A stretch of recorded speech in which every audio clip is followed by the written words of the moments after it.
सूरत हाल है उससे तो वाज़े हो गया है कि यजीदी सरकार अब यतीम सरकार हो गई है और अवाम ने इनका पीछा छोड़ दिया है। अवाम इनके पीछे नहीं है और ये अब तब्दीली चाह रहे हैं और इनसे अपना पीछा छुड़ाना चाह रहे हैं। आप ठट्टा का आप किसी भी थरपाकर का बाई इलेक्शन देख लें, आप नौशेरा का देख लें, कहीं का भी देख लें, अभी थरपाकर का ख़त्म हुआ है, और सांगड़ का देख लें, मलिक का देख लें, जहाँ जहाँ हम पीडीएम की जमातें लड़ रही हैं, 8 बाई इलेक्शन ने लोगों ने, अवाम ने अपना फैसला सुना दिया है। अगर सियासी बात करनी है तो आके फील्ड में इलेक्शन लड़ के देख लें। इनके असाब पे इस वक्त पीडीएम सवार हो गई है। इनके असाब पे सेनेट इलेक्शन इसलिए सवार हो गया कि इनके अपने भगोड़े इनके काबू में नहीं हैं और वो चाहते हैं कि ये अपने ज़मीर के मुताबिक नहीं वोट करें। तो पीपल्स पार्टी के लिए कोई अभाम नहीं है, ज़मीर और तीर में कोई फ़र्क नहीं होता हमारे लिए। लेकिन पीटीआई में जो इस वक्त धड़ेबंदी हो रही है सारे मुल्क के सामने है। इनके छक्के छूटे हुए हैं और ये अब हर हरबा इस्तेमाल कर रहे हैं। प्रेसिडेंशियल ऑर्डिनेंस की कोई बात बनती है, 120 दिन का ऑर्डिनेंस होगा और अगर वो डिसअलाउ हो गया तो इसीलिए सेनेट नहीं कॉल की जा रही, पार्लियामान नहीं कॉल।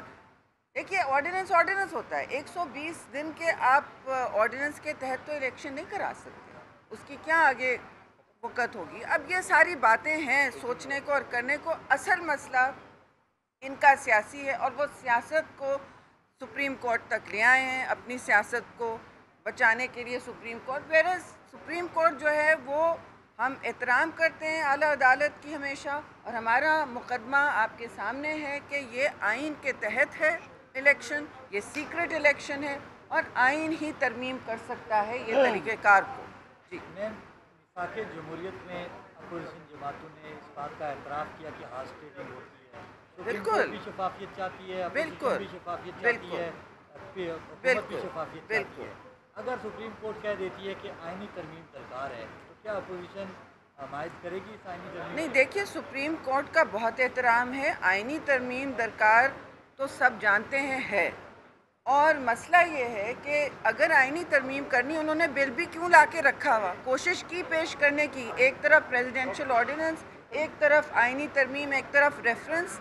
इतनी बौखलाई हुई सरकार आपने कभी देखी है? कभी इनका नाम तबाही सरकार रखते हैं, फिर हम कहते हैं नो होमवर्क सरकार, फिर महंगाई सरकार और अब तो यतीम सरकार। अवाम इनका पीछा छोड़ चुकी है, अवाम इनका दामन छोड़ चुकी है। जो बचा कुचा था इन्होंने पहले भी धांधली की है। 2018 में इन्होंने जिस तरह आरओ इलेक्शन लड़ा है, अब इलेक्शन कमीशन इनके सामने खड़ा हो गया है और उन्होंने इनको एक्सपोज किया है। मैम, सवाल ये है कि और जहाँ तक आपका सवाल है करप्शन के हवाले से, देखिए हम सब चाहते हैं कि नहीं हो।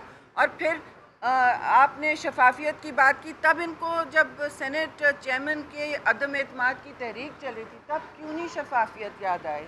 तब तो इन्होंने चौड़ा घोड़े दौड़ाए हुए थे। मैम, सुप्रीम कोर्ट कमाल में पाकिस्तान पीपल्स पार्टी और पाकिस्तान पीपल्स पार्टी पार्लियामेंटेरियंस के वकला चार्टर ऑफ डेमोक्रेसी पर बात क्यों नहीं करते? बिल्कुल हमारे वकला की कमेटी बनी है, चार्टर ऑफ डेमोक्रेसी पर हमने मीटिंग की है। शायद मीडिया को पता नहीं, हमने जूम पर मीटिंग्स की हैं और मैंने फिर ये देखा है, मैं उस कमेटी में हूँ, कि 80% चार्टर ऑफ डेमोक्रेसी आप प्लीज़ देख लें। आपको मैं ख़ुद देने कंपैरिजन तैयार हूँ किसी और प्रेस कॉन्फ्रेंस में कि क्या क्या इम्प्लीमेंट हुआ है।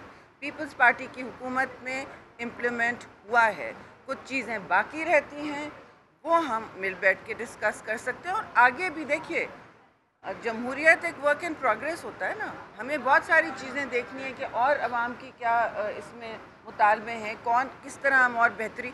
इलेक्ट्रल रिफॉर्म को ही देख लें, जो शफाफियत लानी है, फिर हम बैठ के एक बर वक्त कर सकते हैं ना। 6 हफ्ते एक सेनेट इलेक्शन से पहले जब आपके MPs इधर तितर बितर हैं, तब थोड़ी इस तरह की बात की जाती है। मैं सिर्फ ये बात करूँ।